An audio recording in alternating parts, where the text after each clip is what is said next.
Have you ever wondered why some people have the uncanny ability to make you feel guilty for things that aren't your fault? Welcome to the world of covert manipulation, a sinister reality where narcissists reign supreme. Consider the case of Sarah, a hardworking single mother of two. Sarah's boss, Mr. Johnson, is a classic example of a narcissist. He would frequently guilt-trip Sarah into working late, making her feel as though the company's success rested solely on her shoulders. Behind his charming facade, Mr. Johnson was a master manipulator, using Sarah's dedication and commitment against her. Then there's the story of Tim, a college student who found himself in a toxic relationship with his roommate, Jake.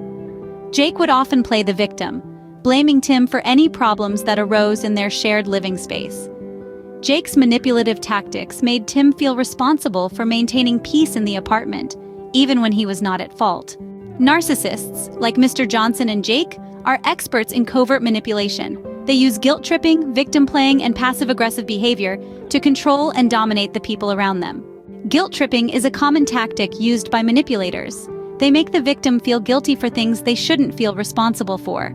For example, Mr. Johnson made Sarah feel guilty for wanting to leave work at her scheduled time, implying that she was letting the team down. Playing the victim is another tactic used by manipulators. They portray themselves as the victim in every situation, making the actual victim feel responsible for their well-being. Jake, for instance, made Tim feel guilty for any disagreement they had, even when Jake was clearly in the wrong. Lastly, passive-aggressive behavior is a tool often used by manipulators. They express their anger or dissatisfaction indirectly, making the victim feel uneasy and guilty.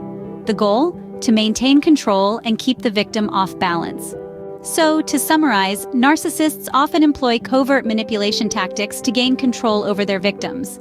These tactics include guilt-tripping, playing the victim, and using passive-aggressive behavior. By understanding these tactics, one can better protect themselves from falling victim to such manipulation. Remember Sarah and Tim? They were able to break free from their manipulators when they recognized these tactics. Knowledge truly is power. By understanding the tactics that narcissists use, we can empower ourselves to stand firm against covert manipulation.